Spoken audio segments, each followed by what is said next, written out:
A24 is known for producing odd and existentially challenging films that go against traditional mainstream filmmaking. Their business model seems to prioritize the creative visions of the artists that they work with, as opposed to the often artistically degrading nature of Hollywood's strictly for-profit approach to most films. This is why A24 has gained such an immense amount of respect from artists in the film industry.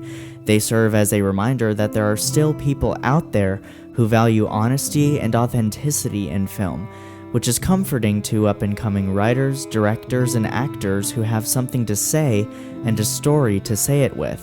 Now, there is an unavoidable fact that A24 is no longer the underground indie darling of a studio that it once was, as its aesthetics and general perception as a studio have broken through into the mainstream with films like The Witch, Hereditary, Midsommar, and many more. As with most studios, A24 does also have its fair share of misfires, but generally speaking, when a film opens with an A24 logo, it's a solid indicator that the film you're about to watch is at the very least going to be unique in some way, whether that be visually or narratively or both. And while the three films I mentioned before are certainly incredible works of art, there is one A24 film from 2017 that I personally feel tops them all, and I'm definitely in the minority on that. This film is David Lowery's A Ghost Story.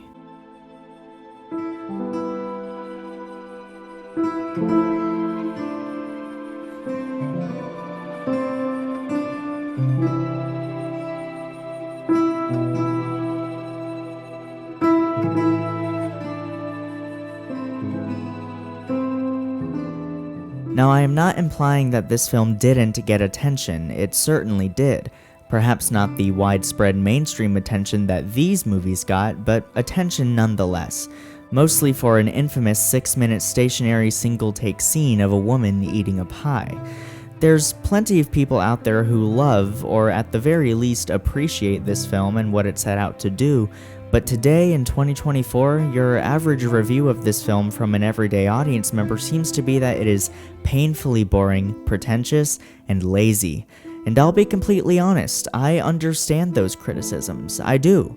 The vast majority of this movie is slow-moving, if not completely static shots of a ghost standing or slowly walking around.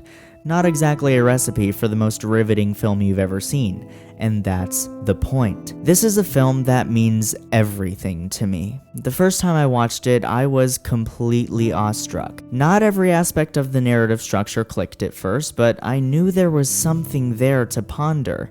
And once I did, I came to not only love the film, but to also call it my favorite film of all time, a title that it still holds to this day. This may seem like your pretentious film snob pick for a favorite movie, but as we're about to discuss, this film has so much to say about life, death, love, and time, and perhaps by the end of this video, you'll come to feel it as deeply as I do myself. The meaning of life is perhaps the most sought-after revelation of humankind. Since the beginning of time, we've searched everywhere for purpose, whether that be within ourselves, within our world, or out in the vast abyss of the universe. Humans have always been on a quest to find a purpose behind all of it. And so we have religion, faith, science, entire industries dedicated to learning more about ourselves and our existence. Why are we here? Why were we created? Were we created? Or are we just an evolution of natural biology? And perhaps the biggest question of them all, what happens after we die? Death is the single most universal experience of all humans. We all spend our lives surrounded by it until we have to experience it ourselves. We live with it, but it doesn't die with us. Death lives on, as ironic of a reality as it is. And then there is the one medium that is the deepest search for meaning masquerading as entertainment: art. A Ghost Story as a film seems to be making the case that this endless existential trek for meaning and purpose is pointless. Perhaps trying to find these things in some supernatural force is distracting us from what really matters. Maybe we don't find meaning in a god or a higher power of any kind. Maybe the true meaning of life, or what really matters, is life itself and the amount of time we have to live it. The film explores this theme through a story about a husband and wife who are getting ready to move, and in a sudden tragedy, the husband is killed in a car accident. He comes back as a ghost and must watch his wife grieve him while also trying to move on. Much of the film is spent in stillness, watching this ghost linger in the now desolate void that was once his home for extremely long periods of time. As a film, it is not meant to be experienced in the way that most films are, with a consistent feeling of urgency and a need for answers. The film's slow and often completely static approach to its narrative presentation is quite fitting for the themes it's exploring. We, as the audience, are forced to experience exactly what the ghost is experiencing, having no choice but to sit in the quiet and painful echoes of what could have been. The film deliberately makes you think about time and how you spend it by extending this style of storytelling to a full hour and a half. And all of this is in service of this concept that we as a race spend so much of that very valuable time arguing over what the truth of our existence is, under the shadow of this fear of time and the existential dread of it passing us by. We spend so much of our lives fearing the passage of time that we forget about the time that we do have that's already happening.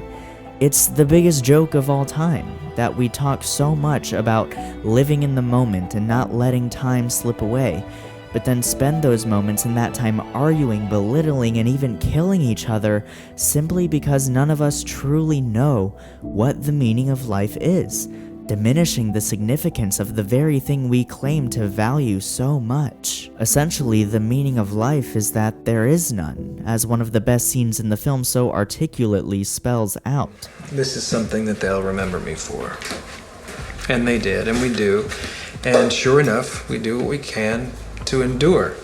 We build our legacy piece by piece, and maybe the whole world will remember you, or maybe just a couple of people, but you do what you can to make sure you're still around after you're gone. Kids remember their parents and their grandparents, and everyone's got their family tree, and Beethoven's got his symphony, and we've got it too. And everyone will keep listening to it for the foreseeable future, but it won't last. Because by and by, the planet is gonna die. At the start of the film, Em describes how when she was younger, she would leave little handwritten notes hidden in the houses she lived in once she moved as a way to preserve her memories of those places she once called home.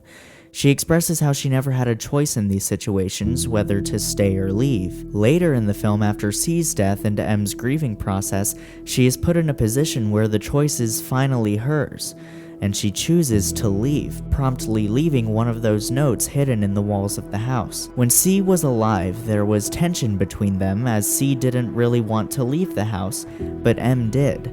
The conflict arose because C had trouble expressing this to M, and M felt like she was making all the decisions in the relationship. She probably misses the certainty of her childhood. She may miss not having a choice but to move on, which is precisely why it is so powerful when she does decide to leave her and C's home later on. C didn't want to leave this home because of the history with it, but that history is the very reason why M must leave. And this is what separates the living from the dead in this universe. The living are drawn to what could be, and the dead are drawn to what was. After C awakes from the dead, he is presented with a bright, glowing doorway that we can assume is either heaven or some sort of final peaceful resting place for souls who have passed on. And C chooses to not enter this other reality. Instead, he is drawn back to the place where he felt peace when he was alive. In the midst of watching his wife grieve, C encounters another ghost in the house across from his own. When he inquires who this other ghost is waiting for, the ghost replies that they don't remember.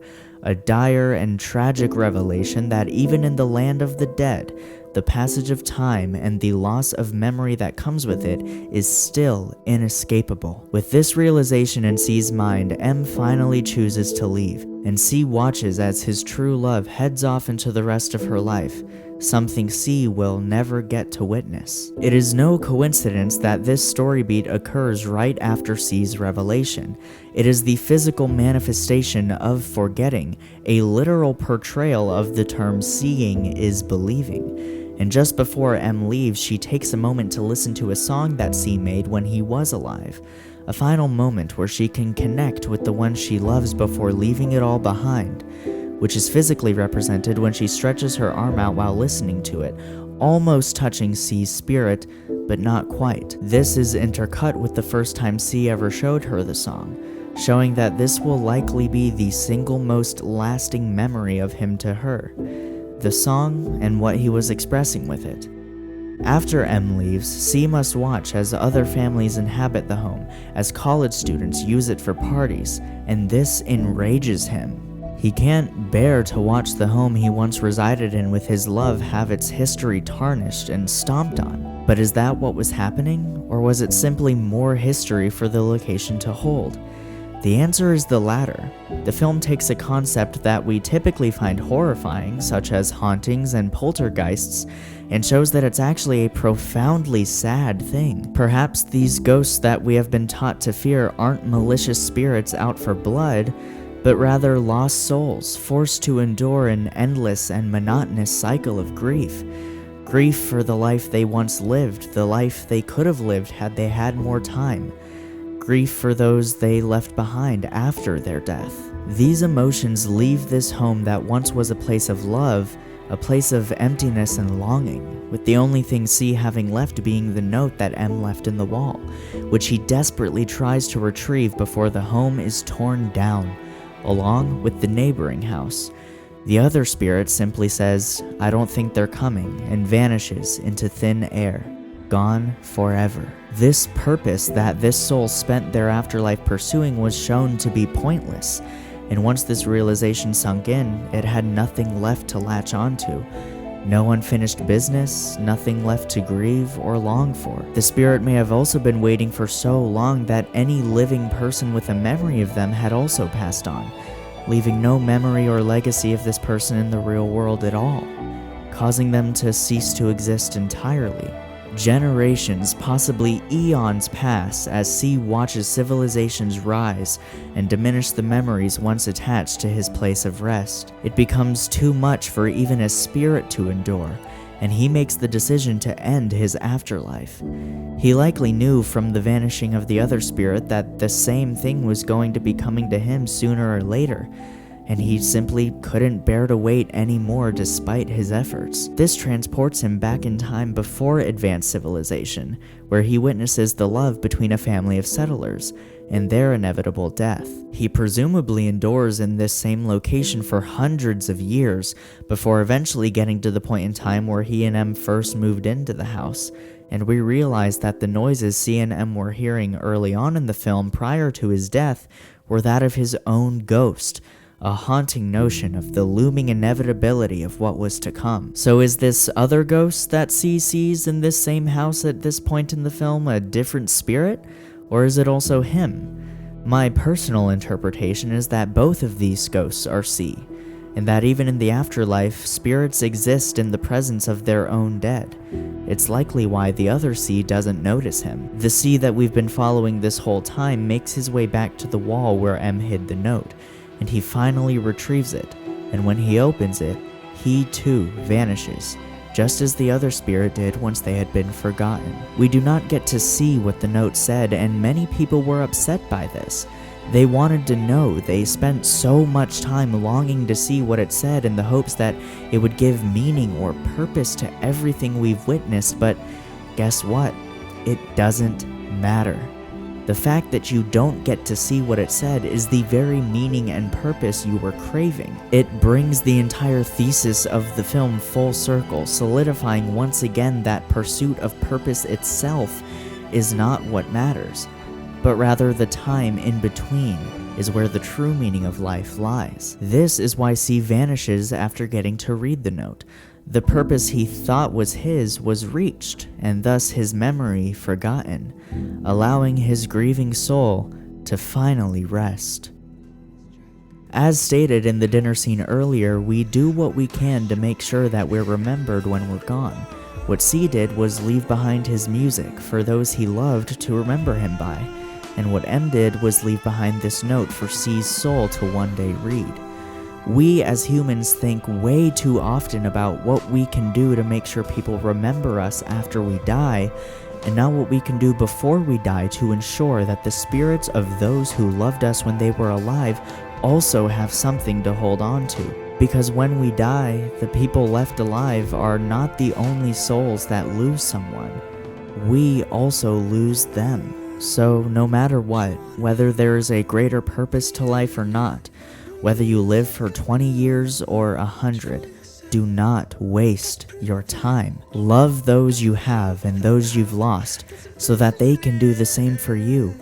Perhaps those you love will always be with you as you will be with them. Our purpose lies within that love and that connection. Nothing else matters, because one day your love and the memory of it will be forgotten. This is what makes life worth living. It's the fact that it ends, and our ability to directly connect with those around us ends with it. As depicted in the film, attempting to do these things after death is pointless. So do them while you can, love while you can, and leave whatever legacy that you're able to for those you care about before it's too late, because you never know what day may be your last. And when that day comes, you should be able to rest in peace after death, not grieve the life that you once had.